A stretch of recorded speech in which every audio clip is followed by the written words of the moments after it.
Welcome once again to the parable series. This week we are into week 13, which means lesson 13, and I'll be covering on the parable of the hidden treasures. Let's go to our parable this morning and see what we can learn together.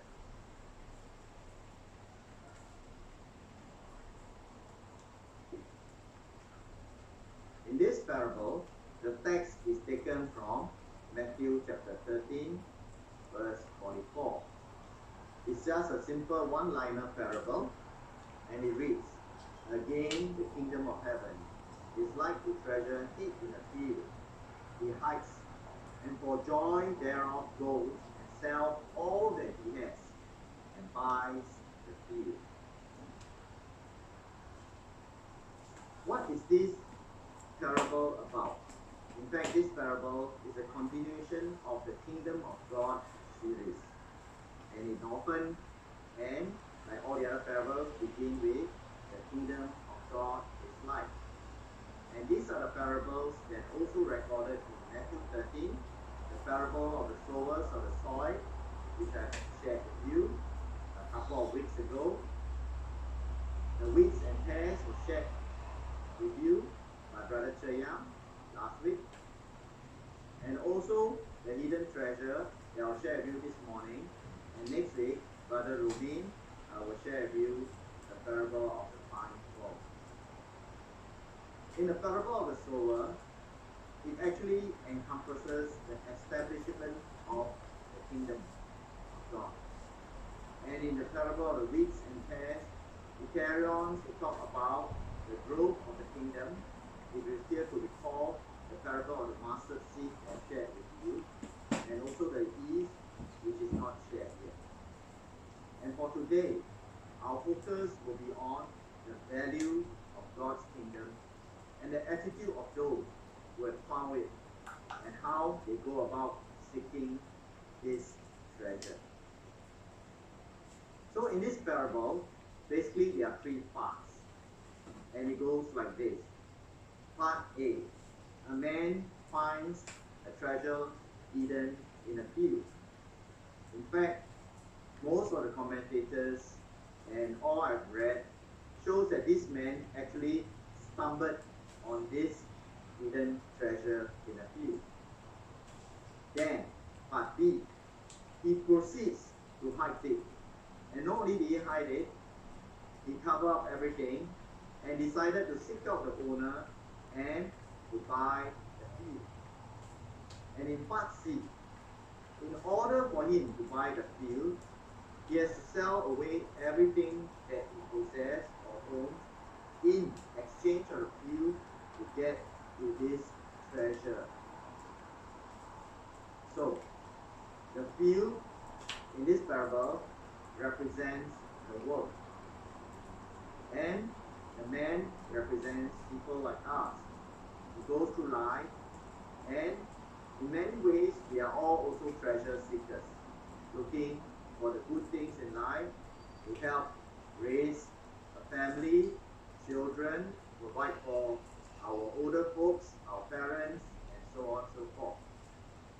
In the New Testament time, treasures are often found in the ground because they were buried in the field, and in those days the banks were not many, and therefore it is common practice to keep their treasures safe by burying them in the soil in the field. And in a way, treasures are the things close to our hearts, and those are the things that we want to keep safe from others because we might get stolen, and people also see that there is of great value in those treasures that we have. Interestingly, the man, although he stumbled on a treasure, he did not take it and run away with it. In fact, it shows his level of integrity and honesty. In fact, he gave up not just something, everything that he owns, and buy the field in order to get to the treasure from the owner of the land. Now, treasures are indeed an interesting thing. Sometimes you go to people's home and you see there are lots of treasures, antiques, old things that are handed down from the earlier generation, great grandparents, parents. But to us, maybe we consider it as junk or of worthless value. But to the person who is seeking it, or the person who understands the value, it's not just about the worth or the monetary value that's attached to it, but it is really something that's deep and close to their heart.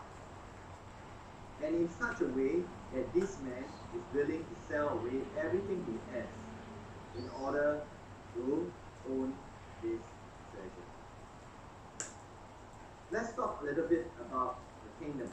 But before we go there, I'll read to you John chapter 18, verse 36.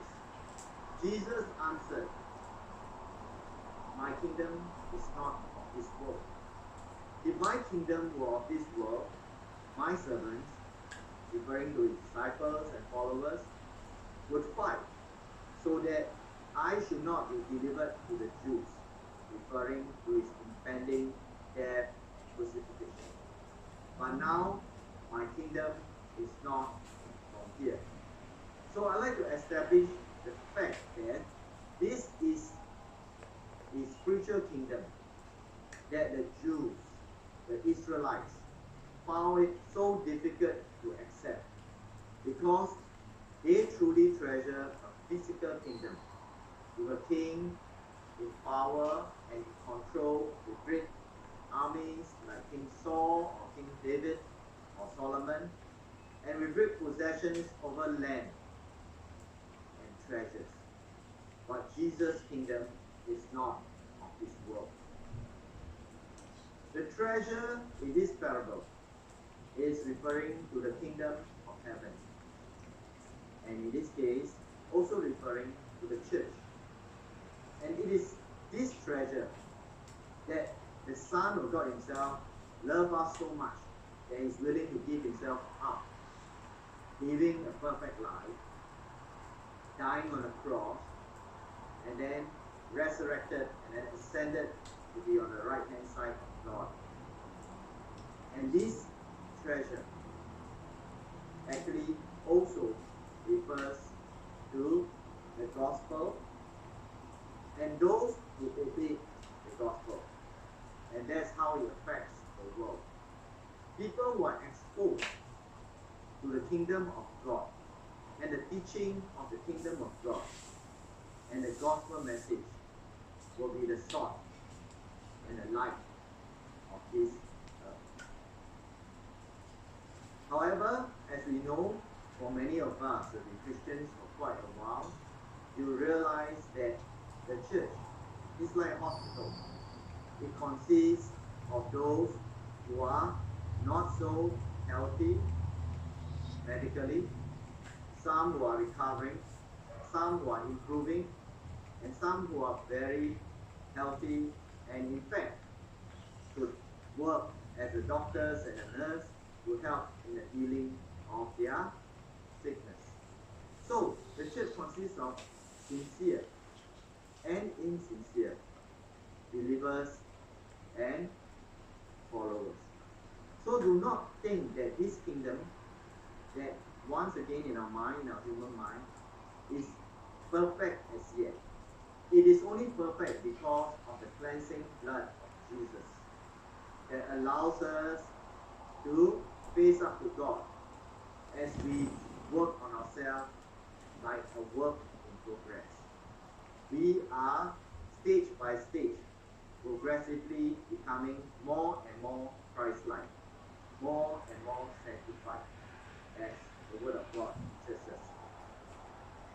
Therefore, this kingdom of God is not for the selected few, the 12 apostles, 120, the 3,000, the 5,000 that was converted to share the story of the growth of the church in the master seat. It is open to all, because in the Great Commission in Matthew, we are told to go into all the world and preach the gospel, teaching everyone. the name of the Father and Son and the Holy Spirit, and baptize them and to teach them to observe all things, like what we are doing now this morning. So, the kingdom of heaven equals to the kingdom of God.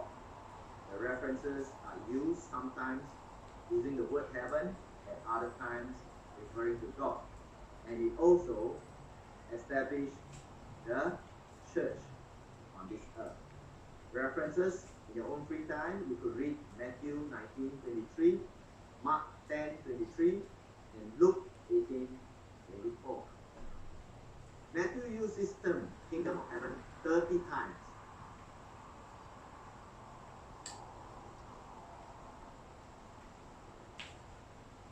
30 times. And Mark used this kingdom of God 16 times and Luke 32 times.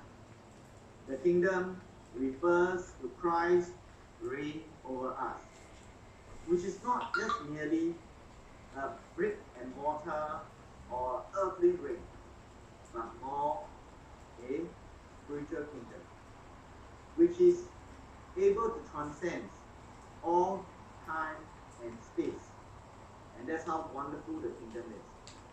It may be daytime here in Singapore and nighttime on the other side of the globe, for example the US, but still this kingdom covers all. So if you think about it, every time that we worship on the first day of the week, every time all over the globe, at every second and every minute, there are people worshiping God throughout the globe, depending on which part of the world we are in. And this is what the kingdom is referring to. And this kingdom is not about the physical treasures or possessions or our ownership of things or land or title or stocks. This is the ownership of the salvation that is promised to us through Christ. The peace that we have in our heart, knowing that despite all circumstances, all things will be well, and we will find that we have joy in our heart. And for all those who trust and obey, we will be serving our heavenly King in this kingdom. Therefore, the church is called the call out. It's called a call out because we are called out of this physical world. In fact, we live in a physical kingdom. Whatever country or states, or maybe you say constituency, or the states, different states and geographical congregation of people who report to a government. We are each one of us in every part of the world in a physical kingdom. But this is definitely not referring to them, because God's kingdom can transcend all boundaries, all political affiliations, all race, all gender, all social class. That's the beauty of God's kingdom. This kingdom is indeed a spiritual kingdom. And this kingdom has treasures that are spiritual too. For example, when Nicodemus, the Pharisees, met Christ, he was very keen when Jesus spoke about this kingdom. And Jesus told Nicodemus, a Pharisee, and said, except a man be born again, he cannot see the kingdom of God. John chapter 3, verse 3. And Nicodemus was confused. He replied, how can a man, or how can he be born when he is already of an adult age? Can he enter the mother's womb the second time and be born again? Jesus answered, except a man be born of the water and of the Spirit, he cannot enter into the kingdom of God. Verse 4 and 5. And that is why I quote this verse, to prove to you that why it was so difficult for the Israelites and the Jews to accept the physical nature of man is still the same. For many times we share the gospel with friends across all cultures and all religions. They too find it difficult to understand the transcendence of a God who is invisible, who is a king of kings, the Lord of lords, but yet there is no physical boundaries, no physical tangible evidences that this is the kingdom. Because a carnal, worldly minded man will find it hard to accept a spiritual kingdom. And in Acts 2:38, we read, when the church was established, as the Holy Spirit guided Peter to preach, and he told them that they must be baptized in Christ's will, and they receive the Holy Spirit. The Holy Spirit is also part of this spiritual kingdom, and how it is our comforter and how it guides us. Now let's take a look at some examples of this. I put the word faith there, F-A-I-T-H. Faith means forsaking all, I trust Him. I trust Christ. It's very easy to say this, to read this, to understand this. But to be committed to and to bend our will to trust God can be a real challenge at times. Paul gave up his status as an elite Jew, his education, his training, and everything that he owned. Barnabas too gave up his land and property. Let's go into detail on what Paul did to forsake all to trust Christ. Paul said, when he was challenged about his credibility and authority to preach the word, if someone else thinks they have reasons to put confidence in the flesh, I have more. Circumcised on the 8th day, of the people of Israel, of the tribe of Benjamin, a Hebrew of Hebrews, in regards to the law of Pharisees, as for zeal, persecuting the church, as for righteousness, based on the law, faultless. Not many men would dare to stand up and make such a boast. But he made the boast, but then realized with all humility that it all belongs to God, that it all is nothing. Let's come to Barnabas. In Acts 4:36 to 37, there's a need for money to help the poor and the widows, and so on and so forth. The believers sold their land and houses to give money for the poor, it says.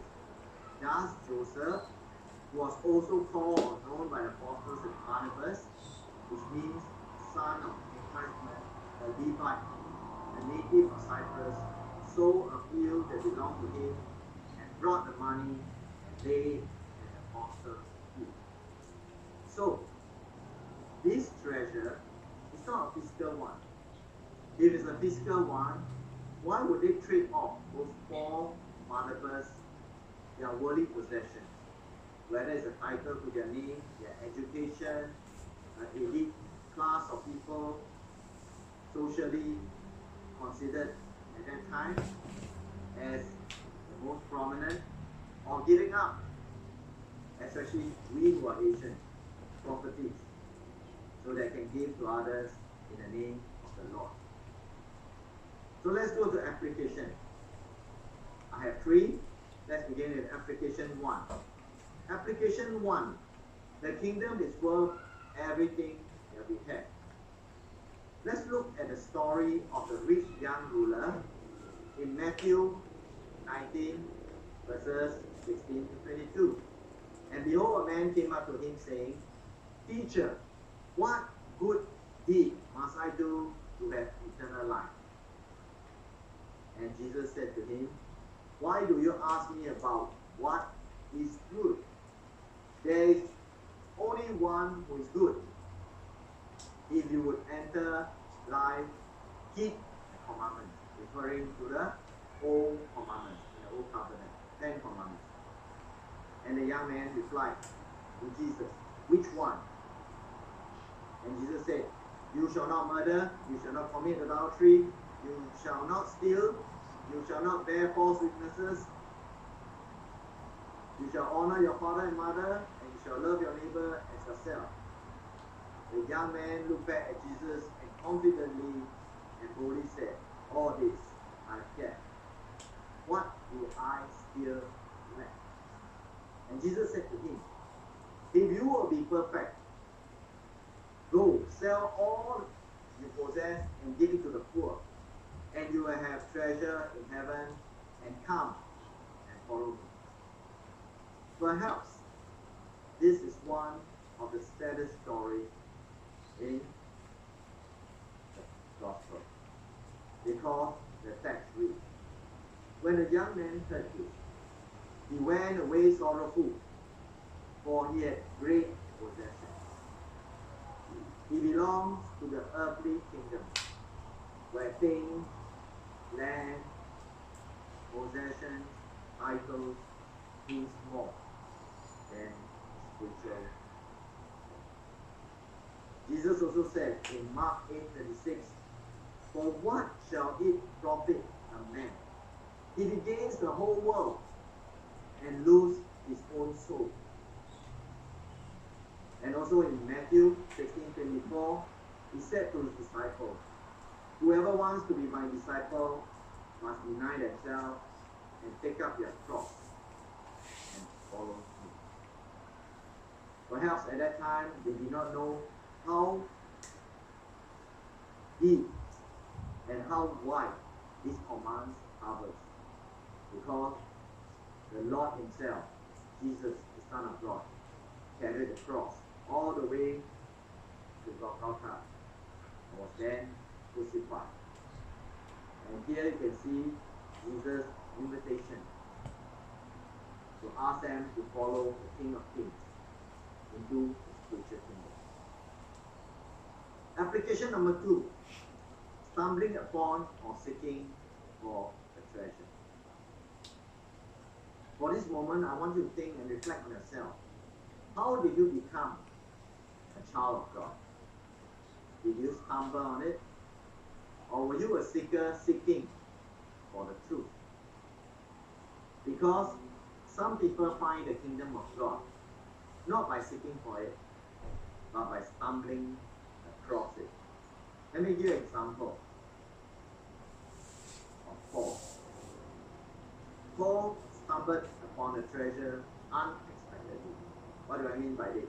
If we go to Acts chapter 9, verse 1 and 2, Paul was then Saul, a heavy and prominent prosecutor or persecutor who will bring Christians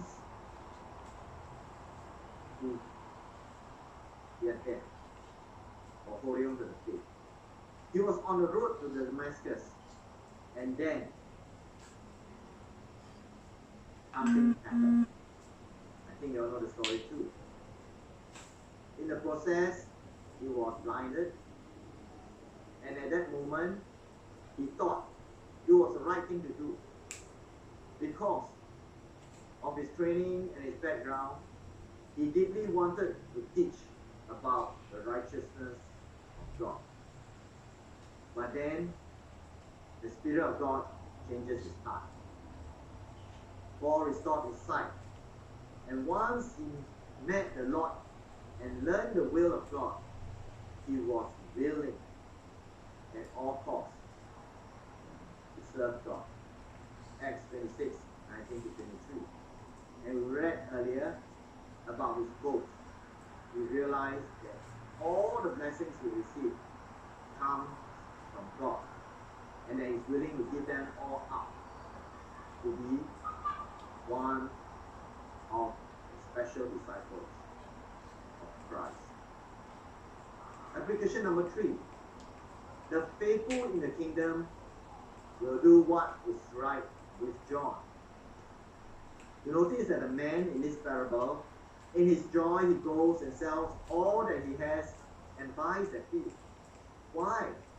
Because he realized that this treasure, this spiritual treasure, is worth more than anything that he wants to own or you already possess. But this requires a cost. It requires him to give it up, surrender it, to buy, get the money, to buy the land, and to obtain the treasure that is hidden. And he did it with gladness. He did it with joy. He did it with willingness.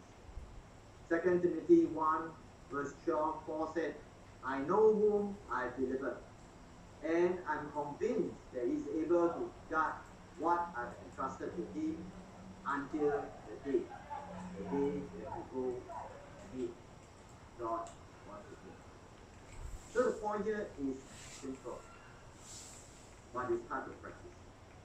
Those who receive the kingdom treasure will be willing, more than willing, to give up some of the most precious, if not all, if not most part of what they desire. Think about that. Again, in Philippians chapter 3, verse 7 to 8, Paul wrote, I considered everything a loss compared to the surpassing greatness of knowing Christ Jesus my Lord. For his sake, I suffered the loss of all things and count them as rubbish in order that I may gain Christ. Everything that he is, Pharisees of Pharisees,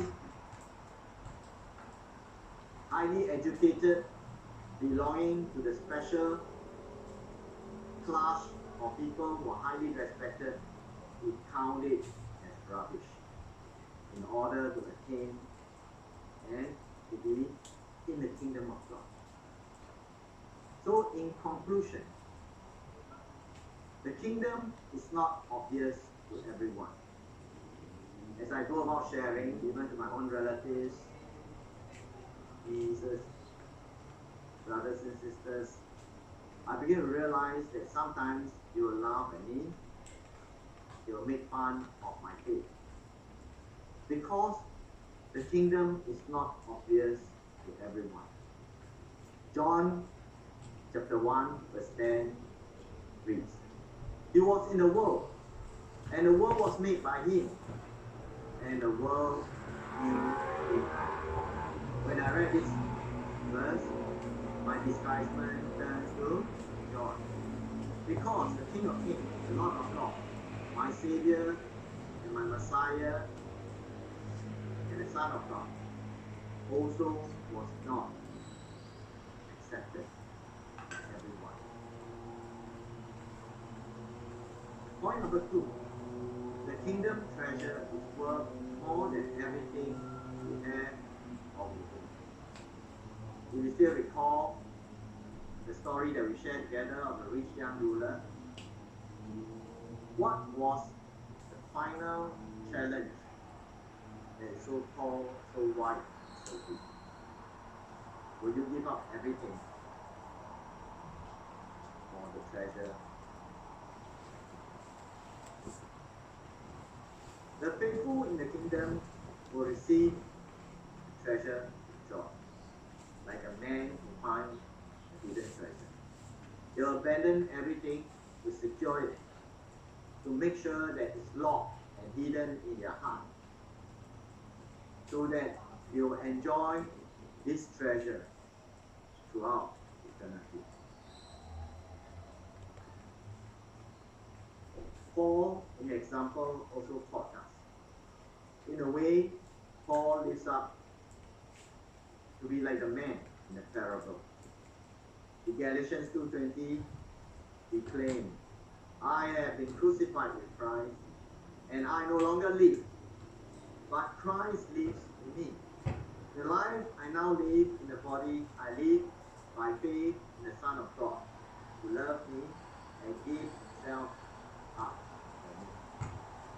Once again, in Philippians chapter 1 verse 21, he mentioned the wonderful verse, for me to live is Christ, to die is gain. So, as Paul did, we too can also partake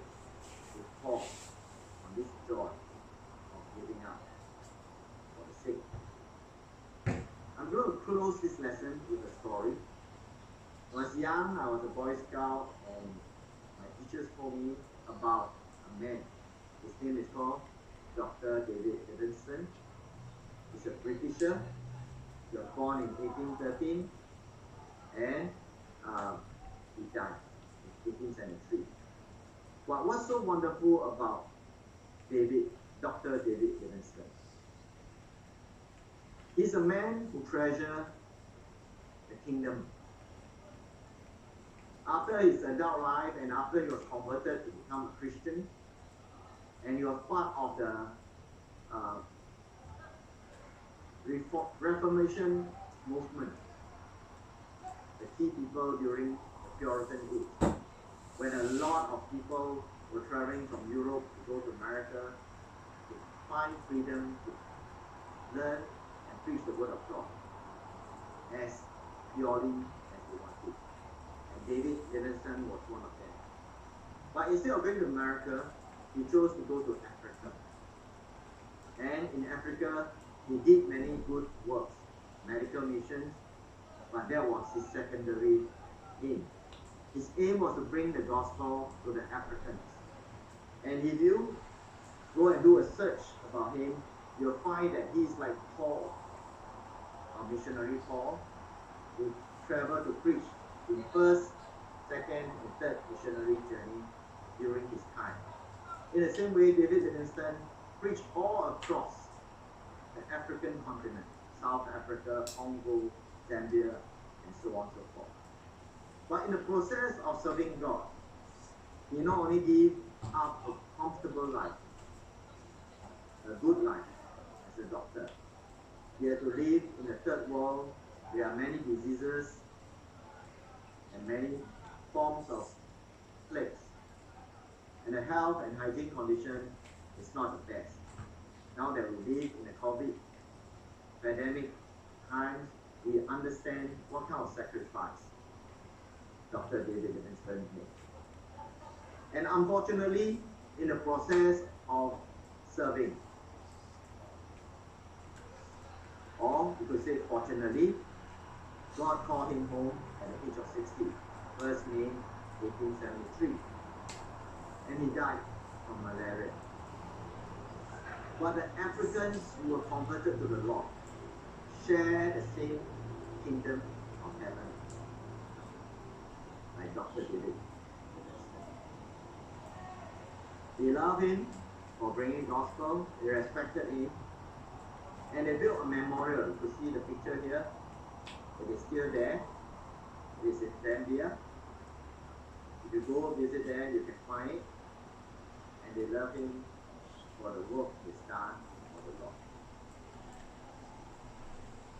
So, if your heart and my heart were to be buried in a place that you love more during our life, where would it be? Would it be just busy making a living, climbing to the top, pursuing everything that's comfortable, luxurious? I felt challenged. I don't know about you. I began to realize that actually where the place we love most is to live, to love, and to serve the Lord. We may not need to go to Africa, to a jungle. Even in the comfort of our home, our workplace, the influence we have and born into in our relatives and loved ones, in-laws, and so on and so forth. Are we doing the kingdom work? So, life is like a treasure hunt. We seek for the treasure, but let not the treasure becomes us. Let the treasure be the treasure that God has given us, the kingdom of God. So if you have found a hidden treasure, whatever number of years you're Christian or you're not Christian, ask yourself this question: is this kingdom treasure I found more valuable than all the possessions I have now? Are we ready to pay the price to obtain the inheritance which is imperishable, undefiled, and will not fade away, and is already reserved for us in heaven. 1 Peter 1:4. For where our treasure is, there our heart will also be. Matthew 6:21. May we reflect on this lesson. We take away things that we need to take away. As we go through this lockdown period, think about how it opens the door spiritually for us, draw nearer to God. May you be blessed by today's lesson. May you find much joy to give up something, some of your time, some of your talents, some of your efforts for God each day and each week. Call somebody, help somebody, pray for somebody, think about someone. Even if you don't speak to them, pray for them. Pray for their salvation so that they could also enter into the kingdom of God, the priceless treasure that the Son of God gave for you, for me. May you be blessed by the learning of this parable. Have a great week and trust God. Meditate and let Spirit speak to you through His word. Be blessed. Have a good week ahead. Let me stop.